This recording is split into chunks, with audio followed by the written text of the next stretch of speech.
السلام علیکم ورحمۃ اللہ وبرکاتہ، نحمده ونصلی علی رسولہ الکریم، اما بعد فاعوذ باللہ من الشیطان الرجیم، بسم اللہ الرحمن الرحیم، رب اشرح لی صدری ویسر لی امری واحلل عقدۃ من لسانی یفقہوا قولی۔ یا اہل الکتاب، اے اہل کتاب، کس کی طرف اشارہ ہے؟ یہود و نصارہ کی طرف۔ قد جاءکم، تحقیق آ چکا تمہارے پاس، گویا آپ اہل کتاب کے لیے بھی رسول ہیں۔ رسولنا، ہمارا رسول تمہارے پاس آ چکا ہے، پہنچ چکا ہے، اس کا پیغام آ چکا ہے۔ یبین لکم، جو بیان کرتا ہے تمہارے لیے، علی فترۃ، وقفے پر، وقفے کے بعد، من الرسل، رسولوں کے۔ فترہ کیا چیز ہوتی ہے؟ فترہ فے تیرے سے ہے، فترہ کہتے ہیں کسی چیز کا چلتے چلتے رک جانا، پاز، اور پھر دوبارہ چلنا۔ ایک تو ہوتا ہے نا سٹاپ اور پاز میں کیا فرق ہے؟ سٹاپ جو ہوتا ہے بس ختم ہو جاتا ہے، اور پاز کیا ہوتا ہے؟ ٹیمپریریلی رکتا ہے اور پھر وہ دوبارہ چل پڑتا ہے۔ تو جب کوئی چیز چلتے چلتے رک جائے تو کہتے ہیں فتر الشیء۔ اور دو چیزوں کے جو درمیان کا وقفہ ہے یا دو کاموں کے بیچ کا جو پیریڈ ہے وہ فترہ کہلاتا ہے۔ فترۃ الوحی بھی آپ نے پڑھا ہوگا سیرت۔ فترۃ الوحی کیا ہے؟ جب ایک بار وحی آئی اور پھر رک گئی کچھ عرصے کے لیے، پھر دوبارہ گیپ جو آیا تھا بیچ میں۔ تو رسولوں کے فترہ میں، یعنی فترہ ہو چکا تھا، اس فترہ میں، اس بیچ کے عرصے میں جب تم انتظار میں تھے کہ کوئی رسول آئے، تو اس فترہ کے اختتام پر ہم نے ایک رسول بھیجا۔ آپ کو معلوم ہے کہ بنی اسرائیل میں بہت سے پیغمبر آئے، رسول آئے، نبی آئے، پھر اس کے بعد آخری پیغمبر کون تھے؟ عیسیٰ علیہ السلام، اولو العزم پیغمبروں میں سے۔ عیسیٰ علیہ السلام کے بعد تقریباً 575 سال، یعنی آلموسٹ 600 ایئرس ایسے گزرے کہ جب کوئی نبی بھی نہیں آیا۔ تو یہ جو 600 سال کا وقفہ ہے، یہ کیا کہلاتا ہے؟ فترہ۔ یہ 600 سال انتظار کے سال تھے۔ بنی اسرائیل انتظار کر رہے تھے، کس کا؟ آخری پیغمبر کا، کہ کوئی اور رسول آئے۔ تو اے اہل کتاب، وہ رسول آ چکا جس کا تمہیں انتظار تھا۔ یعنی یہ بات خاص طور پر کیوں کہی گئی کہ فترۃ من الرسل، کہ ایک لمبے عرصے یا وقفے کے بعد یہ رسول آیا۔ یہ انتظار کا وقفہ تھا۔ انتظار کیوں کرایا جاتا ہے؟ تاکہ انسان اس کی قدر و قیمت پہچانے، اشتیاق بڑھے اس کی ویلیو کے لیے نا۔ تو فترۃ من الرسل، انتظار بھی تھا تمہیں، اور ایک وقفے تک رسول آیا نہیں، اب یہ رسول آ گیا۔ ان تقولوا ما جاءنا من بشیر ولا نذیر، کہ کہیں تم یہ نہ کہو کہ ہمارے پاس تو کوئی بشیر و نذیر ہی نہیں آیا۔ آپ صلی اللہ علیہ وسلم کو کیا کہا گیا؟ بشیر اور نذیر۔ بشیر بشارت دینے والا، اور نذیر ڈرانے والا۔ بشارت کس کام پہ ہوتی ہے؟ اچھے کاموں پر، اور ڈراوا کس پہ ہوتا ہے؟ غلط کاموں پر۔ فقط جاءکم بشیر و نذیر، تمہارے پاس بشیر و نذیر آ چکا ہے، محمد صلی اللہ علیہ وسلم آ چکے ہیں۔ واللہ علی کل شیء قدیر، اور اللہ ہر چیز پر قدرت رکھنے والا ہے۔ اللہ ہر چیز پر قدرت رکھنے والا ہے، یعنی اللہ رسولوں کو بھیجنے پہ قادر ہے۔ اور خلاصہ یہ ہے کہ نبی صلی اللہ علیہ وسلم ایک اہم پیغمبر ہیں، فترہ کے بعد آئے ہیں، آخری پیغمبر ہیں، اور آپ بشیر و نذیر ہیں۔ اور آپ کیا کرنے والے تھے؟ یبین لکم، کھول کھول کے بیان کرنے والے تھے۔ اب یہاں ایک اعتراض ہو سکتا ہے کہ آپ کی زبان کیا تھی؟ عربی تھی، اور آپ اہل عرب کو تو خوب کھول کے بیان کر رہے تھے، لیکن یہود کی زبان تو عربی نہیں تھی۔ یہود کی کون سی زبان تھی؟ عبرانی تھی۔ تو پھر یہاں یہ کہا جا رہا ہے کہ وہ تمہیں کھول کے بتا رہا ہے۔ کیسے؟ ان سے کمیونیکیٹ کرنے کے لیے حضرت زید نے کتنے دن میں عبرانی سیکھی تھی؟ 17 دن میں۔ جی، 17 دن میں حضرت زید نے عبرانی زبان سیکھی تھی، ان سے پراپرلی کمیونیکیٹ کرنے کے لیے، میسج کنوے کرنے کے لیے، اور آپ نے ان کو حکم دیا تھا کہ وہ سیکھیں۔ اب آپ دیکھیے کہ یہ جو باتیں کرتے ہیں نا لوگ کہ ترجمہ نہیں ہونا چاہیے، اور ترجمہ تو ہو ہی نہیں سکتا، اور ترجمے کی ضرورت نہیں ہے، تو پھر یہ تبیین کیسے ہوگی؟ دوسری زبانوں تک میسج کیسے پہنچے؟ وہ سارے عربی سیکھیں گے؟ نہیں سیکھ سکتے سب لوگ عربی۔ تو ان تک پیغام کس کے ذریعے جائے گا؟ یبین لکم. یاد رکھیے یہود و نصارہ سے خطاب ہے اور ان کی زبان عربی نہ تھی. اگر مدینہ میں رہنے والے چند یہود نے کچھ عربی سیکھی بھی تھی یا کچھ تھوڑی بہت جانتے بھی تھے تو تھوڑی بہت جاننے سے تو نہیں بات بنتی نا. تو یبین لکم، یبین فعل لازم ہے، متعدی ہے، کھول کھول کے پوری وضاحت سے بیان کرنے والا. تو یہ ہو نہیں سکتا جب تک کہ دوسری زبان نہ سیکھی جائے.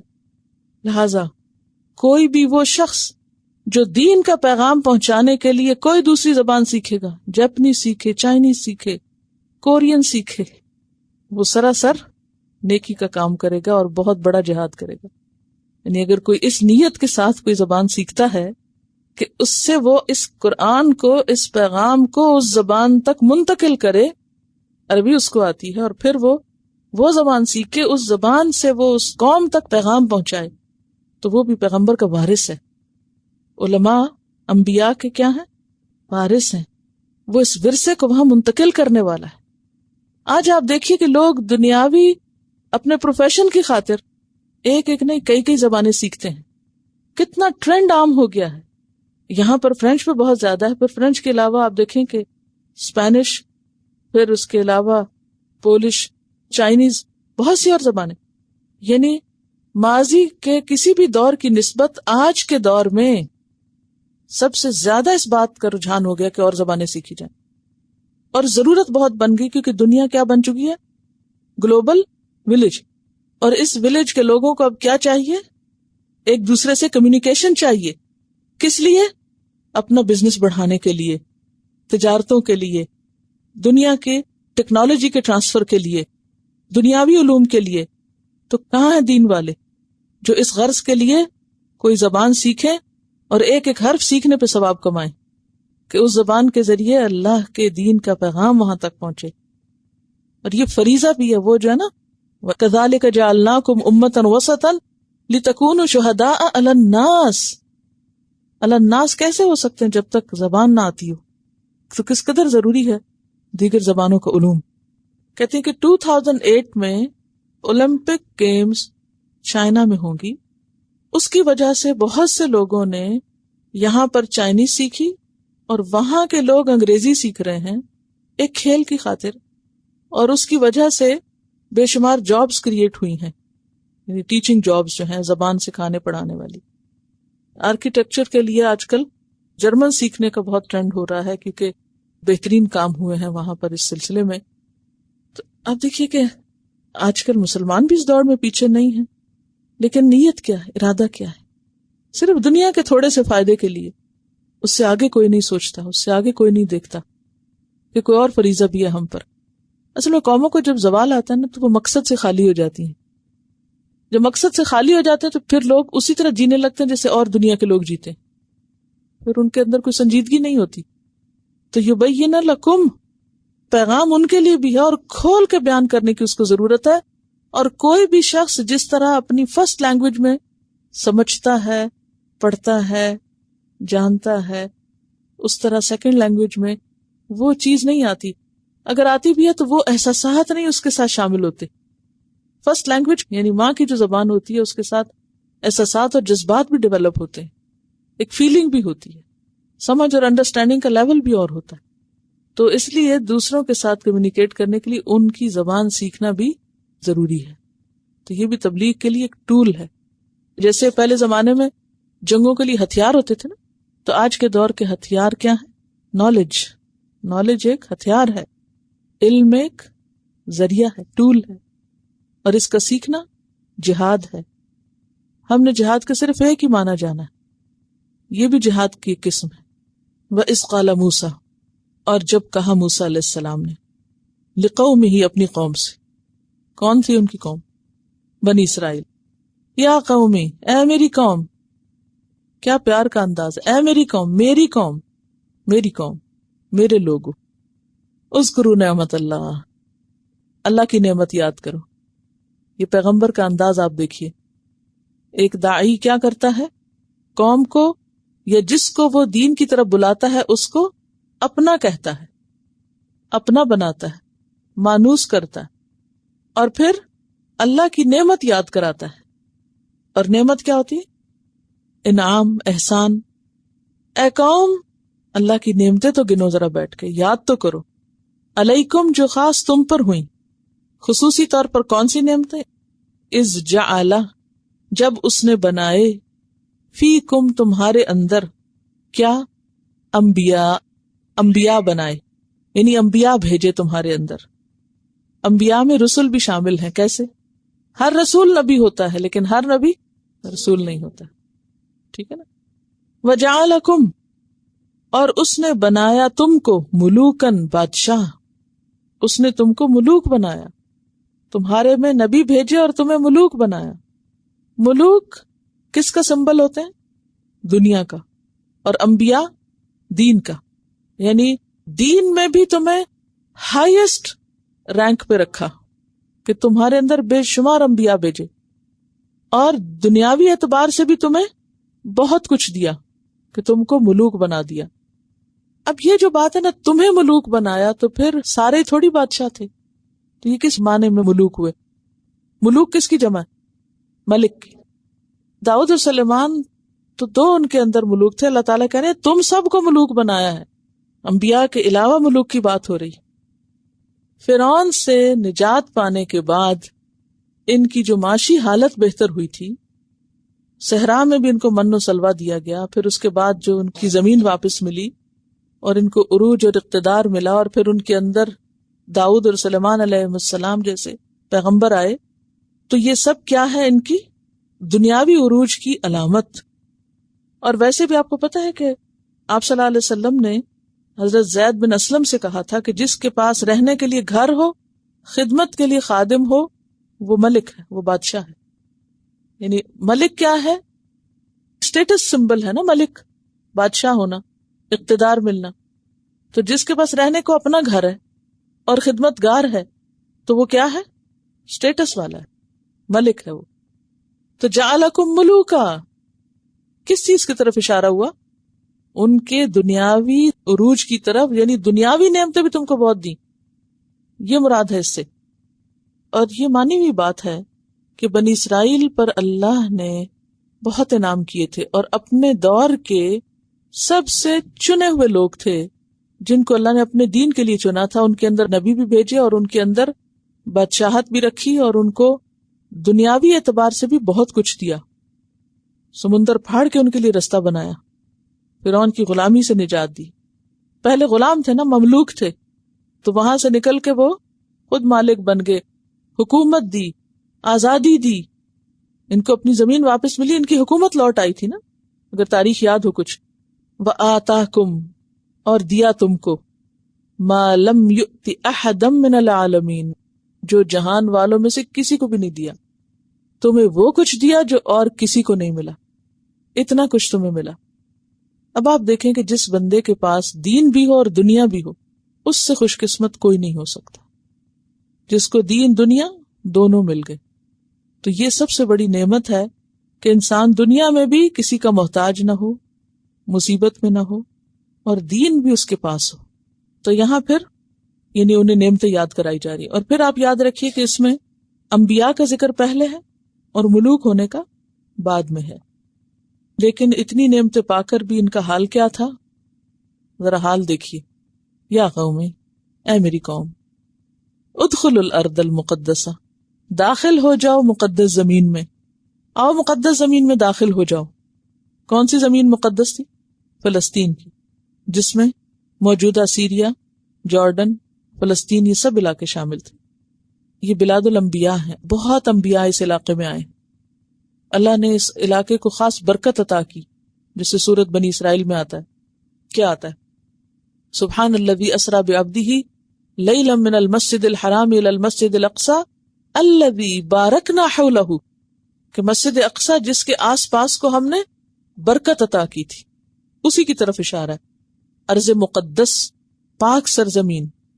التی کتب اللہ لکم، وہ جس کو اللہ نے تمہارے لیے لکھ دیا تھا. اللہ نے تمہارے لیے لکھ دی. اللہ کا لکھنا دو طرح کا ہوتا ہے. ایک ہے شرعی احکامات کا لکھا جانا، جیسے کتب علیکم الصیام کما کتب علی الذین من قبلکم. یہ ہے شرعی احکام کا لکھا جانا، یعنی مقرر کرنا. اور اسی طرح تقدیر یا قسمت کا لکھا جانا، یعنی اللہ نے تمہاری قسمت میں لکھی ہوئی ہے وہ زمین، تمہارے حصے میں رکھی ہے وہ، جاؤ لو تم۔ وَلَا تَرْتَدُّوا عَلَىٰ أَدْبَارِكُمْ، اور اپنی پیٹھوں پہ مت پھرو۔ ترتدو کا لفظ کس سے ہے؟ رے دال دال، رد، رد کس کو کہتے ہیں؟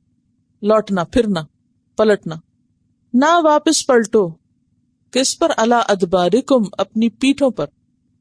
پیٹھ پہ پھرنے کا کیا مطلب ہوتا ہے؟ بھگوڑے نہ بنو، واپس نہ پلٹو۔ کیوں؟ جنگ کے میدان سے بھاگنا کیا ہے؟ گناہ کبیرہ۔ التولی یوم الزحف، جنگ کے دن بھاگنا، من الکبائر، کبیرہ گناہوں میں سے۔ تو اے قوم، اس زمین میں داخل ہو جاؤ اور بھاگو مت، فرار نہ حاصل کرو، جہاد سے منہ نہ موڑو، ورنہ کیا ہوگا؟ فتنقلبوا خاسرین، ورنہ تم کیا ہوگے؟ پلٹو گے، پھرو گے، کیا بن کر؟ خاسرین بن کر۔ خاسرین کس کی جمع ہے؟ خاسر کی، اور خاسر کیا ہے؟ فاعل، نقصان اٹھانے والا۔ اور خسارہ کون سا؟ صرف دنیا کا یا آخرت کا؟ دونوں کا۔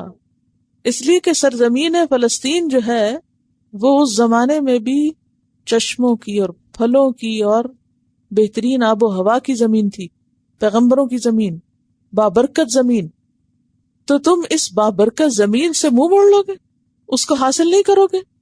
اب آپ دیکھیں نا کہ اللہ تعالیٰ اگر کسی قوم کو کہے تم محنت کرو، میں تمہیں وہ چیز دوں گا، بہترین لینڈ دوں گا، اور وہ آگے سے سستی دکھائیں، جبکہ اللہ نے کہا لکھی ہوئی ہے تمہارے لیے۔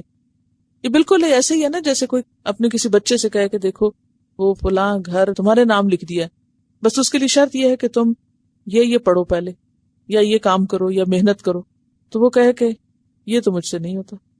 تو کس قدر نالائکی کی بات ہے کہ انعام رکھا ہوا ہے، صرف تھوڑی حرکت کی ضرورت ہے، محنت کی ضرورت ہے کہ جاؤ اسے اچیو کر لو۔ اچھا، یہ ان کے لیے تو تھا، یہ ہم سب کے لیے بھی ہے۔ اللہ نے جنت کی شکل میں بھی انعام رکھا ہوا ہے، اور دنیا کے بھی وعدے اللہ نے کر رکھے ہیں۔ کس چیز کے؟ کہ جو محنت کرے گا اللہ اس کو دے گا۔ لیکن ہم کیا کرتے ہیں؟ کام نہیں ہم سے ہوتا، ویسے کچھ مل جائے تو بے شک مل جائے۔ یہ اللہ کا طریقہ نہیں۔ کچھ پانے کے لیے کچھ دینا بھی ضروری ہے، کچھ قربانی ضروری ہے، کچھ چھوڑنا بھی ضروری ہے۔ تو فرمایا کہ دیکھو واپس نہ پلٹنا، ورنہ تم نقصان اٹھاؤ گے۔ اور یہاں دنیا کے نقصان کا ذکر ہے، اور ظاہر ہے کہ جو اللہ کا حکم نہ مانے اس کے لیے آخرت کا نقصان بھی ہے۔ اچھا، یہاں ایک اور بات پتہ چلتی ہے کہ لوگوں کو جب کچھ سکھایا جائے تو اس سکھانے میں ترغیب بھی ہونی چاہیے اور ترغیب بھی ہونی چاہیے۔ ترغیب کیا ہوتا ہے؟ راغب کرنا۔ جیسے ماں بچے سے کہتی ہے اچھا تم یہ سیکھ لو تمہیں یہ انعام ملے گا، اور اگر نہ کام کرے تو کیا کہتے ہیں؟ تم نہیں پڑھتے پھر دیکھنا تمہارے ساتھ کیا ہوتا ہے، فیل ہو جاؤ گے۔ یہ دونوں چیزیں ضروری ہیں، انعام کا لالچ اور فیل ہونے کا ڈر دینا، بشیرن و نذیرن، یہ دونوں چیزیں ضروری ہیں۔ اچھا، اب آپ دیکھیے کہ جب یہ دو چیزیں سامنے رکھی جاتی ہیں تو کیا اس سے نیت میں خلل نہیں آ جاتا؟ اگر کسی سے کہا جائے دیکھو تم اگر اتنی رکعتیں پڑھے تمہیں اتنا ثواب ملے گا، تو یہ نیت میں خلل نہ ہو گیا؟ ثواب کی طلب نیت میں خلل نہیں ڈال دیتی؟ یا جنت کی دعا یا جنت کی طلب کہ انسان سوچے میں یہ کام کروں گا تو مجھے جنت ملے گی، تو یہ نیت خراب نہیں ہوگی؟ نہیں، اس سے نیت نہیں خراب ہوتی، کیونکہ نبی صلی اللہ علیہ وسلم بھی بشیر و نذیرہ تھے، اور اس کے علاوہ یہ قرآن کا اپنا طریقہ ہے، جو بھی عمل کرے گا نیک اس کے لیے ایسا اور ایسا ہے۔ تب یہ تو ہماری نیتیں خراب کرنے کے لیے تھوڑی ہے۔ ہم سب چاہتے اللہ کی رضا ہیں، لیکن انسان ہونے کے ناطے اللہ سے ریوارڈ بھی چاہتے ہیں، فضل بھی چاہتے ہیں، اجر بھی چاہتے ہیں۔ تو اجر کی تمنا رکھنا اخلاص نیت کے منافی نہیں، اور کسی کو برے انجام سے ڈرانا اس سے بھی نیت کی خرابی نہیں لازم آتی، یہ ضروری ہے۔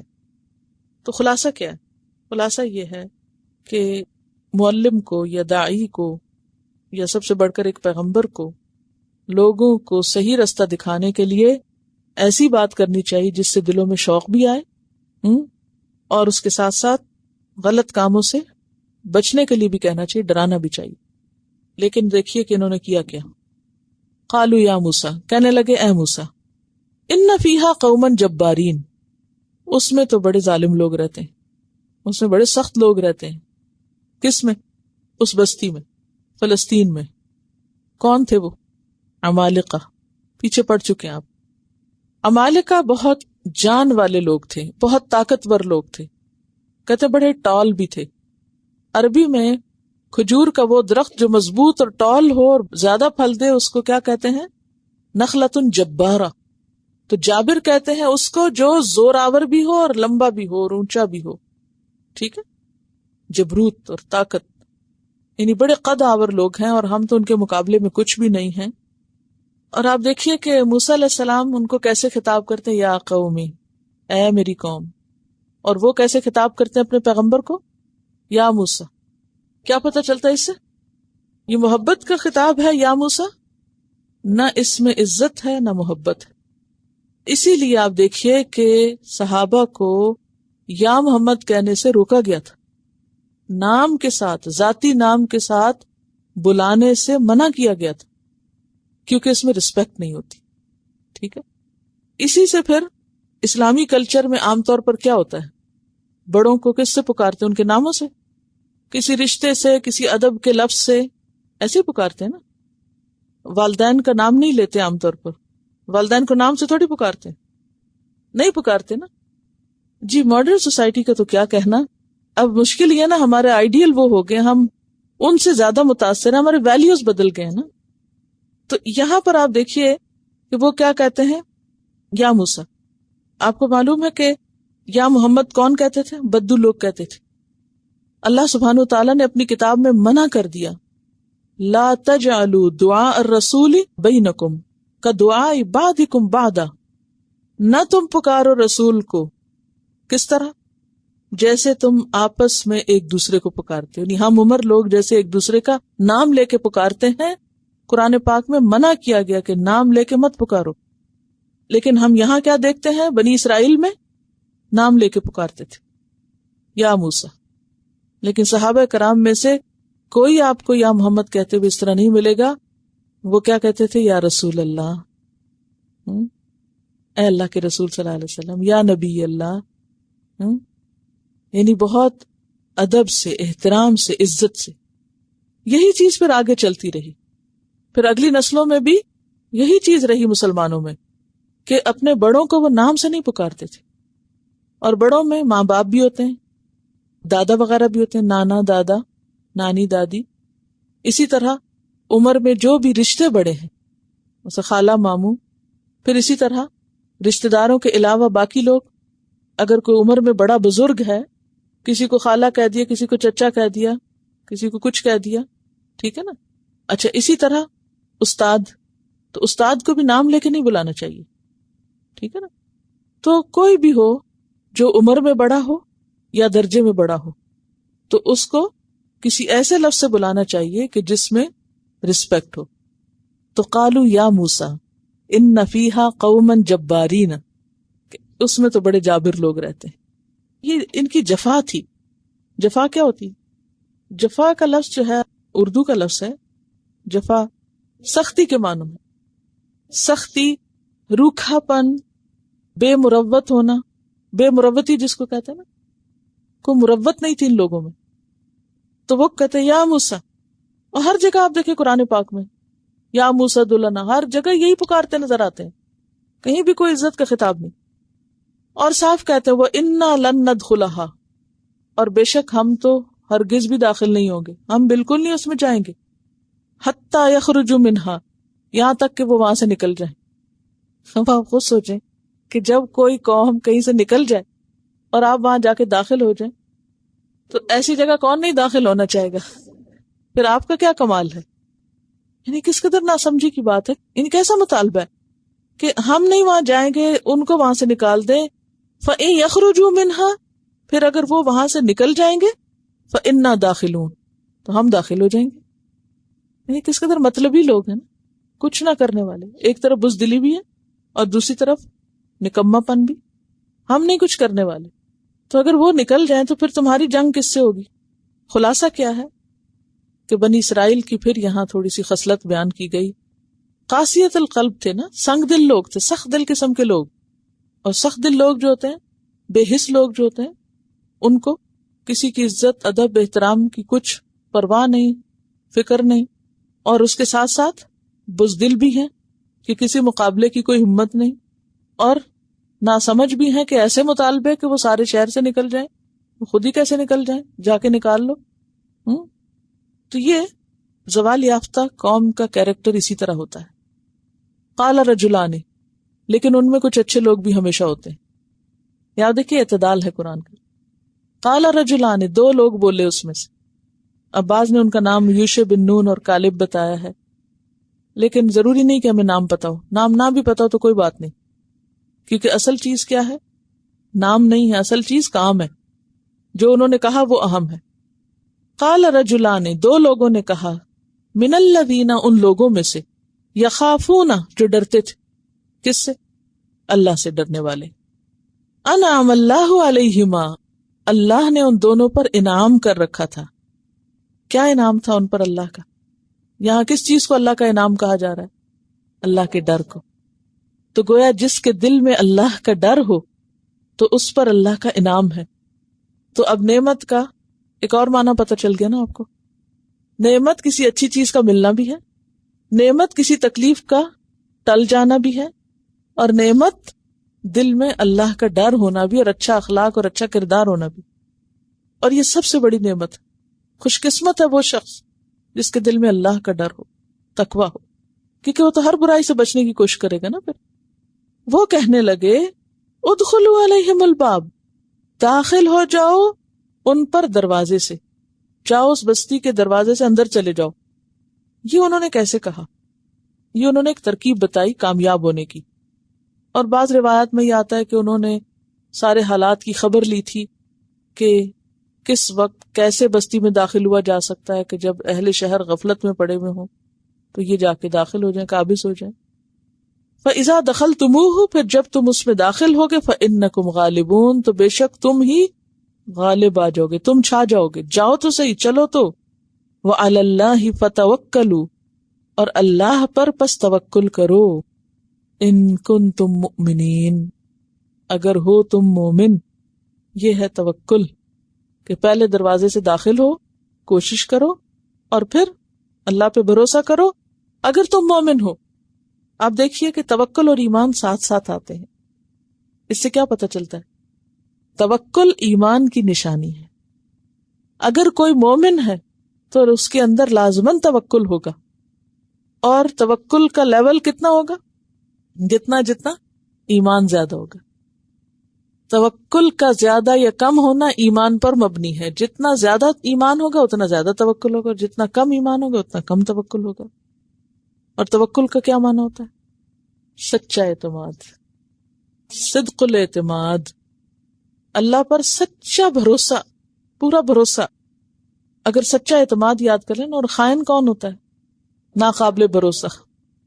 اچھا، تو اللہ قابل بھروسہ ہے، اور سچا اعتماد کرو اس پر، وہ تمہارے اعتماد کو ٹھیس نہیں پہنچائے گا۔ ایسا اعتماد جس میں شک نہ ہو، ٹھیک ہے؟ اعتماد کون سا سچا ہوتا ہے؟ جس میں شک نہ ہو، جس میں امید ہو، اچھا گمان ہو، اور جس میں اسباب اختیار کیے جائیں، اسباب سے کام لیا جائے۔ توکل کیا ہے؟ سچا اعتماد۔ سچا اعتماد کیا ہے؟ جس پر اعتماد کیا جا رہا ہے اس کے بارے میں کوئی شک نہ ہو دل میں، اور کیا ہو؟ امید ہو، اچھا گمان ہو، اور اسباب سے بھی کام لیا جائے۔ اسباب کا اختیار کرنا توکل کا حصہ ہے، توکل کا جز ہے۔ ان کنتم مؤمنین، اگر تم مومن ہو۔ جیسے وہ ایک حدیث میں آتا ہے نا، احرص علی ما ینفعک واستعن باللہ ولا تعجز۔ احرص علی ما ینفعک، کیا مانا؟ حرص رکھو ان چیزوں کی جو تمہیں فائدہ دیں، یعنی جس چیز میں تمہیں فائدہ نظر آتا ہے اس کے بارے میں کیا کرو؟ حرص رکھو، طلب کرو، اس کو مانگو اللہ سے۔ واستعن باللہ، اور اللہ سے مدد مانگو۔ ولا تعجز، ہاتھ پاؤں توڑ کے نہ بیٹھ رہو، عاجز نہ ہو جاؤ، بے کس نہ بنو۔ یہ اللہ کو پسند نہیں۔ اللہ کو کیا پسند ہے؟ کہ لوگ اچھی چیز کی خواہش کریں، اس کے لیے اللہ سے مدد مانگے اور کوشش کریں۔ تو توکل کیا ہے؟ اللہ سے مدد مانگتے ہوئے کوشش جاری رکھنا، اور یہ ایمان کا حصہ ہے، پر امید رہنا۔ پھر تو اس آیت کا خلاصہ کیا ہے؟ پہلی بات یہ پتہ چلتی ہے کہ برے لوگوں کے اندر اچھے لوگ ہمیشہ ہوتے ہیں. جنرلائز نہیں کرنا چاہیے. ساری قوم بزدل تھی لیکن اس میں سے 2 لوگ بڑی ہمت والے تھے، انہوں نے قوم کے خلاف جا کے بات کی. عام طور پر ہمیں ایک اچھی بات پتہ بھی ہوتی ہے تو ہم کہتے ہیں کوئی اور تو کہہ نہیں رہا، ہم کیسے کہیں، ہم اپنی رائے اپنے پاس ہی رکھتے ہیں. ایسا نہیں کرنا چاہیے. ضروری نہیں ہوتا کہ آپ میجورٹی کا ہی ساتھ دیں، آپ اپنی عقل سے کام لیا کریں، جو درست بات ہو اسے کیا کریں. دوسری بات یہ ہے کہ اللہ کا خوف اللہ کا انعام بھی ہے. اللہ کا خوف اللہ کی اطاعت کا جذبہ دل میں پیدا کرتا ہے. اور پھر یہ ہے کہ اپنے کام کے لیے انسان کو بہترین تدبیر کرنی چاہیے. تم دروازے سے داخل ہو، یہ کیا تھی؟ تدبیر تھی. جیسا کہ نبی صلی اللہ علیہ وسلم فتح مکہ کے موقع پر خاموشی سے داخل ہو گئے تھے، کسی کو پتہ ہی نہیں چلا تھا، اور اہل مکہ وہ پریپیئرڈ ہی نہیں تھے. تو ان کے کہنے کا مطلب بھی کیا تھا کہ تم چپکے سے جا کے داخل ہو تو توقع بھی نہیں ہوگی ان کو کہ یہ واپس آئیں گے یہاں. تو جب تم داخل ہو جاؤ گے تو وہ تمہارے روب میں آ جائیں گے. تو اس سے کیا پتہ چلتا ہے کہ جو اقدام کرنے والا ہوتا ہے، جو پہل کرنے والا ہوتا ہے، کامیاب ہو جاتا ہے. ٹھیک ہے نا. قالوا یا موسیٰ، پھر کہتے ہیں یا موسیٰ انا لن ندخلها، ہم تو ہرگز نہیں داخل ہوں گے اس میں، ہم نہیں جاتے وہاں. توبہ توبہ، وہاں تو ڈر لگتا ہے جاتے. ابداً، کبھی بھی نہیں جائیں گے. پکی نہ کر دی، کبھی نہیں جائیں گے. ما داموا فیہا، وہی رٹ، جب تک وہ وہاں ہیں. ما داما کا کیا مطلب؟ دوم کا لفظ بھی دوام سے ہے، دال واو میم اس کا روٹ ہے. جیسے زول، زوال، وہ پڑھا نا آپ نے. ما زالا اور ما داما ایک ہی قبیلے کے ہیں.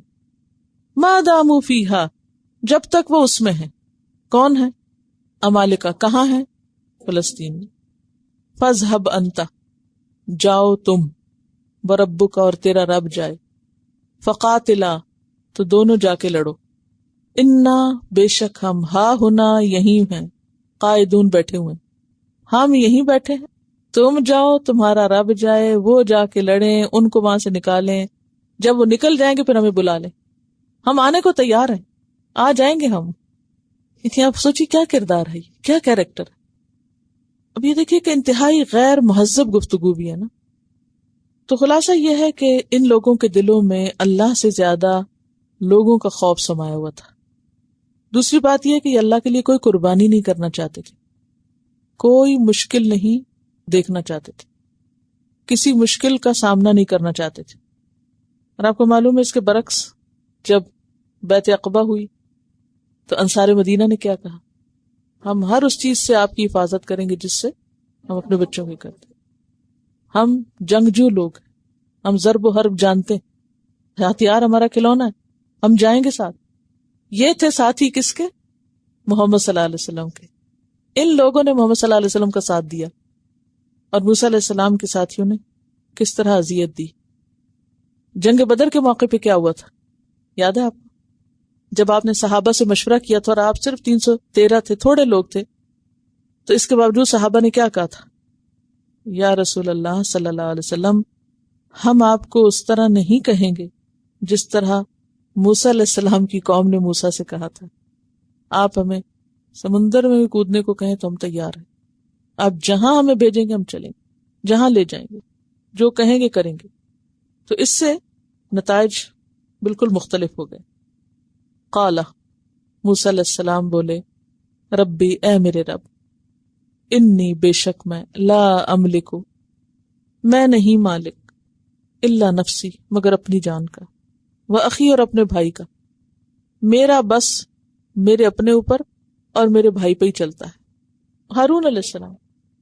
ففرق، پس جدا کر دے، الگ کر دے، بیننا و بین القوم الفاسقین، ہمارے درمیان اور اس فاسق قوم کے درمیان. یا اللہ ہمیں الگ الگ کر دے، ہمارے درمیان فرق کر دے، ہمیں ان میں شامل نہ کرنا، ہم ان میں سے نہیں ہونا چاہتے.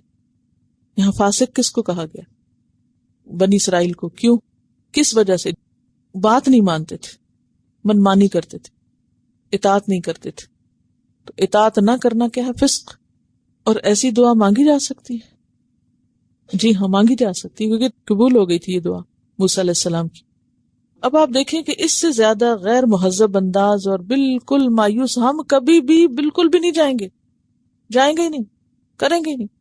اب آپ کیا کر سکتے؟ یا رب یہ تو نہیں جائیں گے، پھر ہمیں ان میں نہ شامل کرنا، ہم تو تیار ہیں. میں اپنا اور اپنے بھائی کا تو اختیار رکھتا ہوں، ہم حاضر ہیں، ہم چلیں گے جہاں تو بلائے گا. قال، اللہ تعالیٰ نے فرمایا ٹھیک ہے دعا قبول ہو گئی. فإنها، پس بے شک وہ زمین، وہ ارض مقدس، محرمۃ علیہم، ان پر حرام کر دی گئی ہے. حالانکہ اللہ نے ان کے لیے لکھ دی تھی کہ ملے گی تمہیں، اب ان کے گناہوں کی وجہ سے کیا ہوئی؟ حرام کر دی گئی ان کے لیے.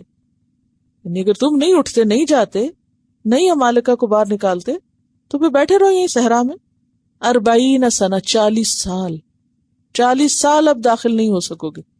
حالانکہ صرف اتنی سی بات تھی کہ داخل ہونا تھا اور بس اللہ کی مدد ساتھ ہی آ جاتی، لیکن اب نہیں آئے گی. اب 40 سال تک بنی اسرائیل تم اسی صحرا میں رہو گے.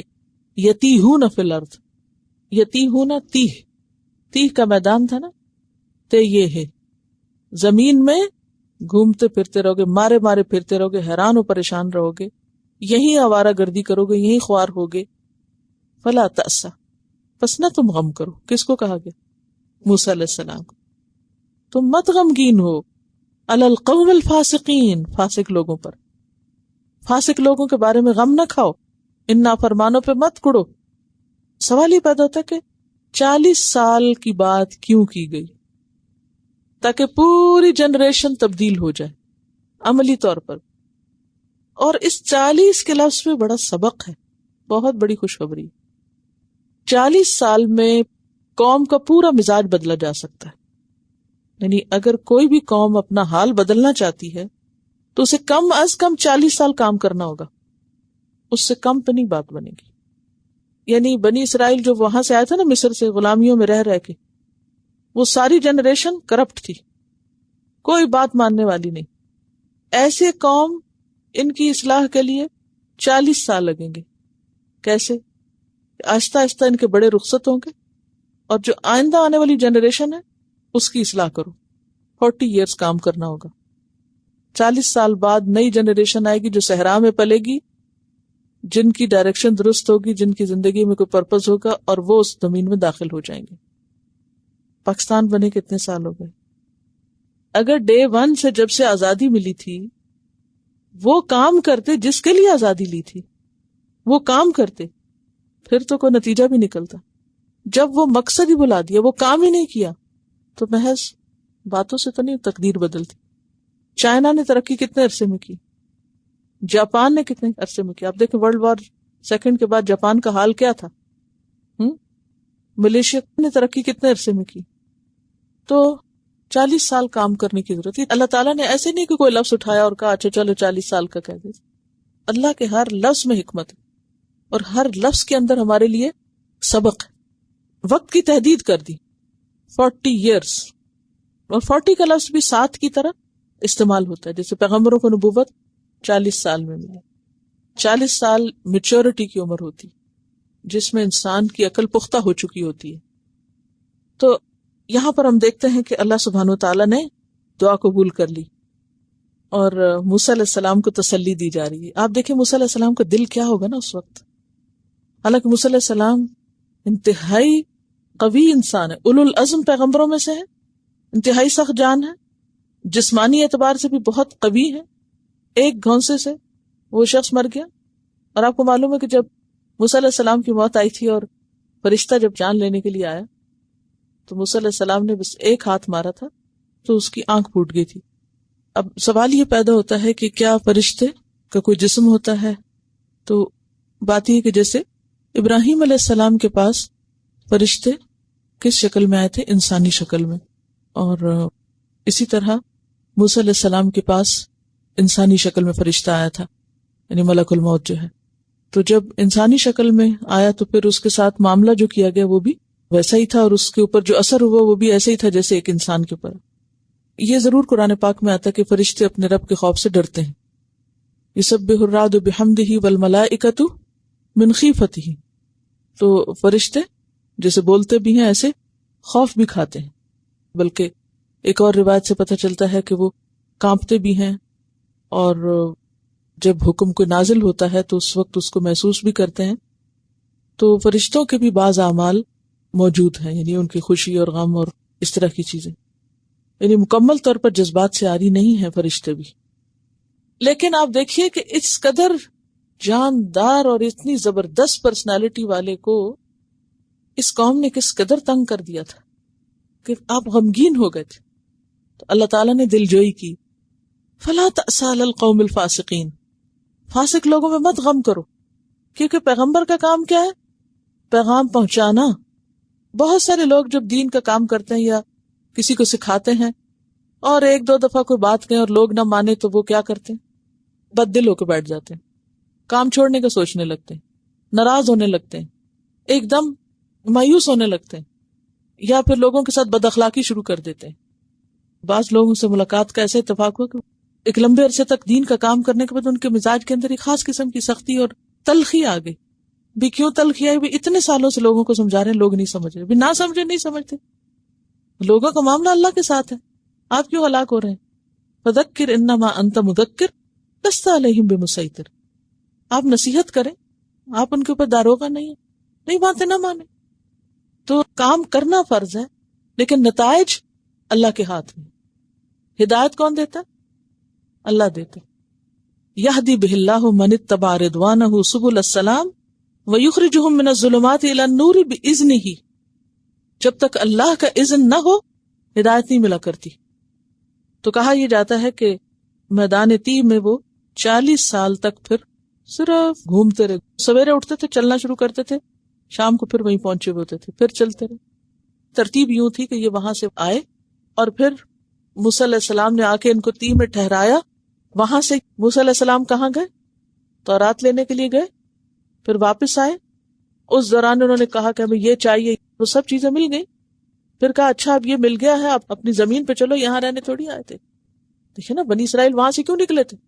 اپنی زمین لینے، یعنی اپنے علاقے میں واپس جا رہے تھے. تو اب یہ صحرا میں ہی بگڑ کے بیٹھ گئے کہ نہیں وہ تو وہاں لوگ ہیں، ان کو پہلے نکالا جائے پھر ہم وہاں جائیں گے. عجیب حالت تھی نا.